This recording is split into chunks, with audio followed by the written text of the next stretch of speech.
بات ایسی کرو کہ سامنے والے کا دل جیت لو، اسمائل ایسی دو کہ جلنے والے کا کلیجہ چیر دو۔ جو لوگ میانہ روی اختیار کرتے ہیں کسی کے محتاج نہیں ہوتے۔ جو علم کو دنیا کمانے کے لیے حاصل کرتا ہے، علم اس کے قلب میں جگہ نہیں پاتا۔ اللہ تعالیٰ نے اشیاء کی حقیقت کا علم تم سے چھپا لیا ہے، اس لیے کوئی چیز تمہیں اچھی لگے یا نہ لگے اس کے خلاف نہ کہو۔ دین کی اصل عقل اور عقل کی اصل علم اور علم کی اصل صبر ہے، لہٰذا صبر کا دامن ہاتھ سے کبھی نہ چھوڑو۔ اللہ پاک سے دعا کیا کریں کہ آپ کی ہر دعا قبول مت ہو، صرف وہی دعا قبول کی جائے جس میں بہتری ہو۔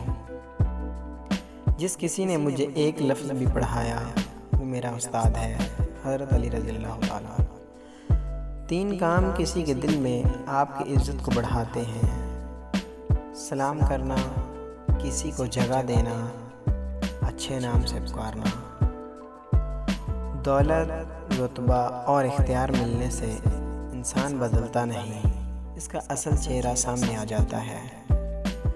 خوش نصیب وہ ہے جو اپنے نصیب پر خوش رہے۔ سچائی انسانیت کا حسن ہے، جھوٹ دم گھٹنے والا دھواں ہے۔ غصہ قابل ترین انسان کو بیوقوف بنا دیتا ہے۔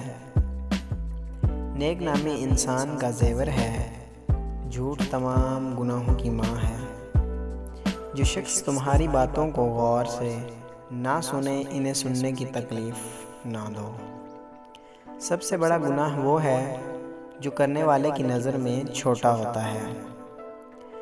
جب یہ پتہ چل جاتا ہے کہ زندگی کیا ہے تو وہ بہت کم بچی ہوتی ہے۔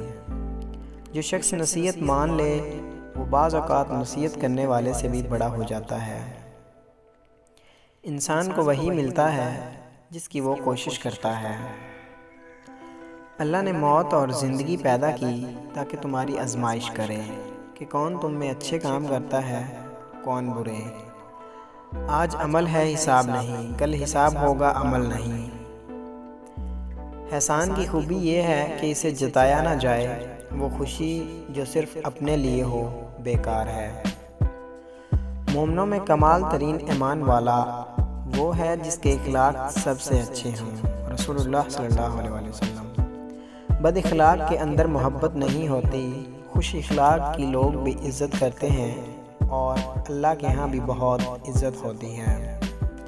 اگر آپ اچھی اور میٹھی گفتگو نہیں جانتے تو چپ رہنا جانیے، کیونکہ چپ رہنا بھی اتنا ہی بڑا کام ہے جتنا کہ بولنا۔ خوش قسمت ہے وہ انسان جو خوشی کو چھاؤں اور غمی کو دھوپ سے زیادہ اہمیت نہیں دیتا۔ انسان کو دریا کی طرح سخی، سورج کی طرح شفیق اور زمین کی طرح نرم ہونا چاہیے۔ کبھی کوئی شکست ایسی بھی ہوتی ہے جس کے دامن میں فتح سے زیادہ کامیابیاں ہوتی ہیں۔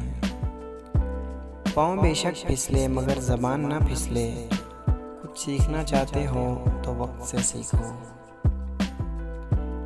جیسی محبت تم اپنے ماں باپ سے کرو گے ویسی ہی محبت تم سے تمہاری اولاد کرے گی۔ اپنی اصلاح دنیا کا مشکل ترین کام ہے۔ آرام سے زندگی گزارنا چاہتے ہو تو اپنے دل سے لالچ نکال دو۔ جو شخص چھوٹی مصیبتوں کو بڑا سمجھتا ہے، اللہ تعالیٰ اسے بڑی مصیبتوں میں مبتلا کر دیتا ہے۔ تکبر علم کو کھا جاتا ہے اور اچھا سوال آدھا علم ہے، جبکہ پست ارادے کامیابی میں رکاوٹ بنتے ہیں۔ خامیوں کا احساس کامیابی کی کنجی ہے، اس لیے جھوٹ بول کر جیت جانے سے سچ بول کر ہار جانا بہتر ہے۔